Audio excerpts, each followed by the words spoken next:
Hello बच्चों, कैसे हो। Welcome to Path Creator 365। I hope आप सब अच्छे होंगे और मैं आ गई हूँ आपको फिजिक्स पढ़ाने के लिए और ये है लेक्चर नंबर 6। ठीक है, तो हम लोग आज फिजिक्स का लेक्चर नंबर 6 पढ़ेंगे, जिसमें हम पढ़ने वाले हैं कि यूनिफॉर्म सर्कुलर मोशन क्या होता है। ठीक है, बिफोर दैट बच्चों मैं आपको बोलना चाहती हूँ कि क्या आप लोग लॉकडाउन में पढ़ रहे हैं। अगर नहीं पढ़ रहे हैं तो पढ़ना स्टार्ट कर दीजिए, क्योंकि जब भी स्कूल खुलेगा तो आपका एग्ज़ाम शुरू हो जाएगा और एग्ज़ाम शुरू होने के टाइम में बच्चे फिर कंफ्यूज हो जाते हैं कि क्या पढ़ें और क्या ना पढ़ें। इसीलिए थोड़ा थोड़ा करके आप पढ़ना स्टार्ट करते हैं। ओके, तो चलो स्टार्ट करते हैं। ये है motion strictly NCERT based. Okay, class start करने से पहले मैं आपको ये बताना चाहूँगी कि लास्ट क्लास में मैंने आपको ये इक्वेशन पढ़ाया था 2as is equals to v square minus u square. ये एक्चुअली पोजीशन टाइम रिलेशनशिप नहीं है, पोजीशन वेलोसिटी रिलेशनशिप है। मैंने गलती से आपका वहाँ पे पोजीशन टाइम रिलेशनशिप बोल दिया था, तो आप प्लीज़ इसको मुझे क्षमा करें, मैं हाथ जोड़ के क्षमा मांगती हूँ।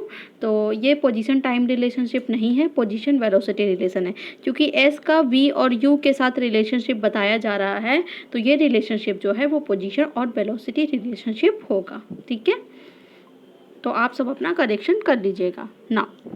ये हम क्वेश्चन देखते हैं। See this, the brakes applied to a car produce an acceleration 6 meter per second square in the opposite direction to the motion. If the car takes 2 seconds to stop after the application of brake, calculate the distance it travel during this time. मान लो कि कोई car जो है वो चल रही थी। ठीक है, चलते चलते जो है चल रही थी अपने एक मोशन में।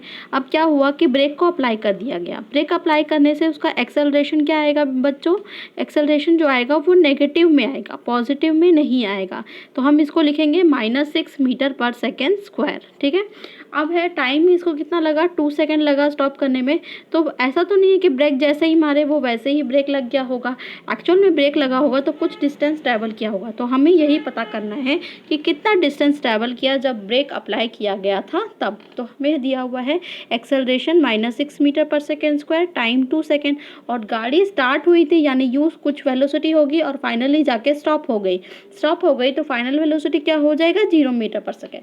देखो, अगर लिखा हुआ रहे कि गाड़ी रेस्ट से स्टार्ट हुई है तो रेस्ट से स्टार्ट होने का मतलब है कि यू जो है वो 0 है। लेकिन अगर लिखा हुआ है कि गाड़ी जाकर स्टॉप हो गई है तो इसका मतलब है v is equal to 0। Okay, अब हम जानते हैं वेलोसिटी टाइम रिलेशनशिप से। वेलोसिटी टाइम रिलेशनशिप से हम क्या जानते हैं, वेलोसिटी टाइम रिलेशनशिप से हम जानते हैं कि v is equal to u plus a t होता है। तो v is equal to u plus a t हमने लिखा, और वेलोसिटी कितना दिया हुआ था, 0 दिया हुआ था तो हमने रख दिया। u कितना दिया हुआ था, u तो दिया हुआ नहीं है इसलिए हमने u को एज इट इज़ रखा। उसके बाद एक्सेलरेशन जो है वो नेगेटिव में है तो यहाँ वैल्यू भी नेगेटिव में ही लिखेंगे, और टाइम 2 सेकेंड है तो हमने पुट कर दिया। अब देखो, ये जो -6 इंटू 2 है तो वो क्या हो जाएगा -12, और जब वो उस साइड जाएगा तो ये हो जाएगा +12। तो u is equal to 12 metre per second. Now from the position time relationship, position time मतलब s और t का संबंध बताना है। तो s is equal to u t plus half a t square. ठीक है, ये हो जाएगा s is equal to u t plus half a t square.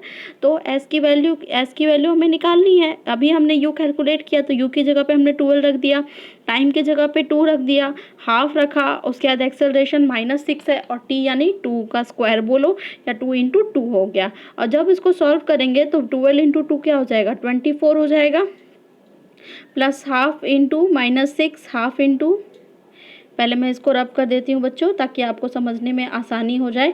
आप इसको खुद से भी कैलकुलेट करके देख सकते हैं कि कितना आ रहा है। आप इसे खुद से कैलकुलेट करके देखिए कि कितना आ रहा है।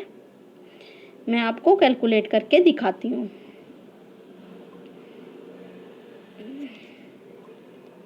ये देखो, हाफ आया, फिर -6 आया, फिर उसके बाद फिर 2 2 जा 4, तो ये 2 से 2 कैंसिल हो जाएगा, 2 आ जाएगा यानी 24, और ये कितना आ जाएगा 24 -6 इंटू 2 कितना हो जाएगा 12।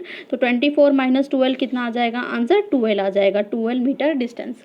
तो यानी कि जब ब्रेक अप्लाई किया गया था, ब्रेक अप्लाई करने से कार को स्टॉप होने तक में उसने 12 मीटर जो है वो ट्रैवल कर लिया। इसीलिए आप समझ सकते हैं कि जब गाड़ियाँ चलती है तो वो थोड़ा सा डिस्टेंस को मेंटेन करके रखती है, ताकि अगर वो ब्रेक लगाए तो वो थोड़ा सा डिस्टेंस वो कवर कर ले और गाड़ी आपस में ना टकराए। ठीक है बच्चों, चलो आगे चलते हैं। यूनिफॉर्म सर्कुलर मोशन, आज का टॉपिक जो आप देख रहे थे थंबनेल में, यूनिफॉर्म सर्कुलर मोशन क्या होता है, हम उसके बारे में पढ़ेंगे। Before knowing the uniform circular motion, आपको कुछ बातें जाननी होंगी। देखो, ये आपने प्रीवियस लेक्चर में भी पढ़ चुका है और हम लोग उसको रिवाइज भी कर लें। जब हम वेलोसिटी को चेंज करते हैं तो उसको जब वेलोसिटी यूनिफॉर्म तरीके से चेंज होती है, एक कांस्टेंट वैल्यू में चेंज होती है, तो हम कहते हैं कि ये यूनिफॉर्म एक्सेलरेशन है। जब velocity of an object changes, we say that object is accelerating. Change in velocity could be due to change in its magnitude और डायरेक्शन। वेलोसिटी में अगर कोई चेंजेस आ रहा है तो इसका मतलब है कि या तो उसके डायरेक्शन में चेंज आ रहा होगा या तो उसके मैग्नीट्यूड में चेंज आ रहा होगा। तो अगर मैग्नीट्यूड में चेंज आ रहा है तब तो आप समझ सकते हैं कि यूनिफॉर्म एक्सेलरेशन होता है। लेकिन जब डायरेक्शन में भी चेंज, अगर वो ऐसे है और ऐसे इस तरह का पाथ बना हुआ है, जब भी वो डायरेक्शन चेंज करेगा तो वेलोसिटी जो है वो चेंज होगी, क्योंकि उसको टर्न लेने के लिए वेलोसिटी को चेंज करना पड़ेगा। तो वेलोसिटी चेंज होगी तो उस समय एक्सेलरेशन होगा। ठीक है, अब देखो, when an object moves in a circular path with uniform speed, इसको यूनिफॉर्म सर्कुलर मोशन बोलते हैं। जब भी कोई ऑब्जेक्ट जो है वो सर्कुलर मोशन में यूनिफॉर्म स्पीड से मूव कर रहा होता है तो इसको हम यूनिफॉर्म सर्कुलर मोशन बोलते हैं। अब यहाँ पे चार तरह के पाथ देखो। सबसे पहले हम क्या लेंगे, एक रेक्टेंगुलर पाथ लेंगे। रेक्टेंगुलर पाथ में सबसे पहले ऑब्जेक्ट यहाँ पे स्टार्ट किया, ऑब्जेक्ट जो है वो यहाँ से स्टार्ट किया है, यहाँ से इस पॉइंट से, यहाँ से अगर मान ले हम स्टार्ट के लिए सी से अगर हम मानते हैं कि स्टार्ट किया है, तो यहाँ पे जाने के बाद सी डी तक पहुँचा और उसके बाद क्या करना पड़ा, उसको डायरेक्शन चेंज करना पड़ा। डायरेक्शन चेंज करना पड़ा तो वेलोसिटी भी चेंज होगी। फिर डी से वो ए पे पहुँचा तो फिर से उसको डायरेक्शन चेंज करना पड़ा तो फिर से उसकी वेलोसिटी चेंज होगी। फिर ए से बी तक पहुँचा, बी से उसको फिर से डायरेक्शन चेंज करना पड़ा। तो टोटल हम कह सकते हैं कि यहाँ पे 4 बार उसको डायरेक्शन को चेंज करना पड़ा। ठीक है, उसी तरीके से हम यहाँ देख सकते हैं हेक्सागोनल ट्रैक में, हेक्सागोनल में 1 point, 2 point, 3 point, 4 point, 5 point, 6 point, यानी टोटल 6 टाइम्स उसको डायरेक्शन चेंज करना पड़ेगा। अब ऑक्टागोनल पाथ में देखते हैं, जहाँ पे 8 साइड्स होते हैं तो यहाँ पे 8 पॉइंट्स होंगे, 1 2 3 4 5 6 7 8। तो टोटल 8 पाथ्स हैं, जो कि जिस जगह पे 8 पॉइंट्स हैं जिस जगह पे ऑब्जेक्ट को अपना डायरेक्शन को चेंज करना पड़ेगा।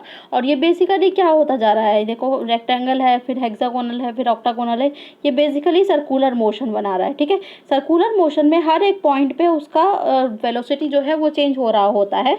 तो वेलोसिटी चेंज होगा तो वहाँ पे क्या होगा, एक्सेलरेशन होगा, इसीलिए हम इसको बोलते हैं यूनिफॉर्म सर्कुलर मोशन। अब आगे देखते हैं बच्चों, ये है एग्जाम्पल्स। क्या क्या एग्जाम्पल है, मैरी गो राउंड आपने सुना होगा, जो झूला होता है वो राउंड राउंड घूमता रहता है, जितना इस तरह का झूला होता है, जितना भी झूला होता है वो इस तरह का राउंड राउंड झूला होता है, जो आपने फेयर में देखा होगा। मैरी गो राउंड ये रहा एग्जाम्पल के लिए। तो ये क्या घूम रहा है, सर्कुलर पाथ में घूम रहा है, तो ये इसका एग्जाम्पल हो जाएगा। और कौन कौन से एग्जाम्पल है आइए देखते हैं। यहाँ पे है motion of the earth around the sun. ये देखो, यहाँ पे सन है और यहाँ पे अर्थ जो है वो रोटेट कर रहा है, तो ये कैसे मोशन कर रहा है, सर्कुलर मोशन कर रहा है। ठीक है, सर्कुलर मोशन कर रहा है। उसके बाद है satellite, satellite in a circular orbit around the earth. ये देखो, यहाँ पे अर्थ है, यहाँ पे अर्थ है और ये इसके चारों तरफ सैटेलाइट जो है वो मूव कर रहा है। ये जो है ये सैटेलाइट है, तो ये सैटेलाइट जो है अर्थ के चारों तरफ मूव कर रहा है, तो ये भी सर्कुलर पाथ है।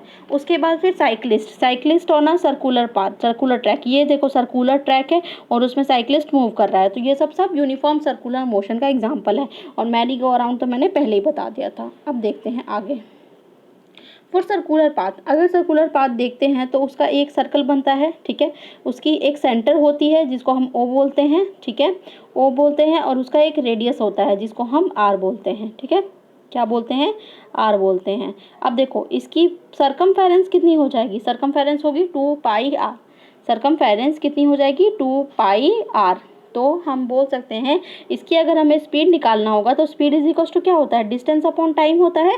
Speed is equal to distance upon time. तो स्पीड डिस्टेंस कितना हो जाएगा, ये टोटल जो है वो सरकमफेरेंस इसकी डिस्टेंस हो जाएगी, तो ये हो जाएगा 2 पाई आर, और टाइम उसके बाद divided by time, T time उसको लग रहा है। तो ये बेसिकली आपका सॉल्यूशन हो जाएगा स्पीड का, कि यूनिफॉर्म सर्कुलर पाथ में अगर आपको निकालना होगा स्पीड तो वो हो जाएगा 2 पाई आर अपॉन में टी। ठीक है बच्चों, अब आगे देखते हैं। अब है एक्टिविटी। चलो एक एक्टिविटी करते हैं और हम उससे समझते हैं। आपने बचपन में खेल खेल में कभी कभी क्या किया होगा, पत्थर में एक थ्रेड बांधा होगा और नहीं या तो किया होगा, और अगर नहीं किया है तो ट्राई करके देखना, ठीक है। एक थ्रेड लो और उसको एक पत्थर से बांध दो। उसके बाद क्या करो, एक थ्रेड का कॉर्नर आप पकड़ लो और एक छोर पे पत्थर बंधा हुआ है, ठीक है। अब यहाँ पे जैसे ये पत्थर बंधा हुआ है और एक छोर को आपने पकड़ लिया, तो आप क्या हो गए, सेंटर ऑफ ग्रेविटी हो गए। सेंटर आपका ये रहा, सेंटर यहाँ पे रहा, और ये चीज़ क्या कहलाएगी, रेडियस कहलाएगी। और ये इस तरह से गोल गोल गोल गोल घूमना स्टार्ट कर देगी, ठीक है। तो ये जो है ये यूनिफॉर्म सर्कुलर मोशन का बहुत अच्छा एग्जाम्पल है। ये आप आराम से देख सकते हो कि कैसे क्या होता है, ठीक है। तो ये चीज़ है। अब देखते हैं नेक्स्ट। जब आप जैसे ही आप पत्थर को छोड़ दोगे तो वो क्या होगा, अपने टेंजेंशियल डायरेक्शन में मूव करना शुरू हो जाएगा, अपने टेंजेंशियल डायरेक्शन में मूव करना शुरू हो जाएगा। जैसे कि यहाँ पे देखो, यहाँ पे ये क्या हो रहा है, जैसे ये सर्कुलर पाथ है, ठीक है। अब यहाँ पे रेडियस ये है और ये इसके परपेंडिकुलर में, परपेंडिकुलर मतलब 90 डिग्री पे ये इसका टेंजेंशियल पाथ होगा। अगर इस पॉइंट पे, ए पॉइंट पे अगर आपने पत्थर को छोड़ दिया तो वो इस डायरेक्शन में चला जाएगा। सिमिलरली अगर ये आर है, ये अगर आर है तो ये इस डायरेक्शन में फ्लो कर जाएगा। अगर यहाँ इस पॉइंट पे आपने पत्थर को छोड़ा तो वो इस डायरेक्शन में चला जाएगा। अगर आप इस डायरेक्शन में छोड़ोगे, यहाँ पे पत्थर छोड़ोगे तो वो नीचे की तरफ चला जाएगा। तो हर एक पॉइंट पे यहाँ पे मैग्नीट्यूड डायरेक्शन चेंज हो रहा है और वो अपने टेंजेंशियल डायरेक्शन में, अगर आप पत्थर को छोड़ देते हो तो वो अपने टेंजेंशियल डायरेक्शन में मूव करेगा, ठीक है। तो आज के लिए क्लास यहीं तक है बच्चों। तो ये चैप्टर जो है अब आपका कंप्लीट हो गया है। अब हम न्यू चैप्टर स्टार्ट करेंगे, लेकिन उससे पहले एक बार रिवीजन कर लेते हैं, ठीक है। सबसे पहले मैंने आपको बताया कि पोजीशन टाइम रिलेशनशिप में आपको क्या कर लेना है, वेलोसिटी कर लेना है, ठीक है। उसके बाद फिर मैंने आपको बताया कि एक न्यूमेरिकल समझाया मैंने आपको। उसके बाद फिर मैंने आपको यूनिफॉर्म सर्कुलर मोशन बताया कि यूनिफॉर्म सर्कुलर मोशन क्या होता है। जब ऑब्जेक्ट सर्कुलर पाथ में मूव करता है विथ यूनिफॉर्म स्पीड तो वो यूनिफॉर्म सर्कुलर मोशन कहलाता है। उसके बाद हमने 4 तरह के ट्रैक्स देखे और यूनिफॉर्म सर्कुलर मोशन को डिफाइन किया। इसके बाद फिर हमने एग्जाम्पल्स देखे कि जो मैरी गो राउंड जो है वो उसका एग्जाम्पल है, और भी ढेर सारे एग्जाम्पल्स हमने देखे। फिर सर्कुलर पाथ जो होता है उसमें जो स्पीड है वो कैसे निकाला जाता है वो हमने देखा। उसके बाद फिर हमने एक एक्टिविटी की जिसमें हमने हाथ में एक थ्रेड लिया और थ्रेड से पत्थर को बांधा और राउंड राउंड घुमाया, और उसके बाद जब हमने देखा कि हम उसको छोड़ेंगे तो वो टेंजेंशियल डायरेक्शन में मूव करेगी, ठीक है। तो बच्चों आज आपको कमेंट सेक्शन में बताना है कि आपको ये क्लास कैसी लगी, ओके। और अगर आपको अच्छी लगी तो आप कमेंट सेक्शन में ये चीज़ बता सकते हैं। और देखो यही रहा बेल आइकन, तो आपको क्या करना है, बेल आइकन को प्रेस करना है ताकि आपको कोई भी वीडियो आगे मिले तो आगे अगर भी आए तो वो आपको उसका नोटिफिकेशन मिल जाए। और सब्सक्राइब करना मत भूलना और लाइक करना और शेयर करना वीडियो को, ठीक है। Don't forget to like and share, subscribe the video. Thank you.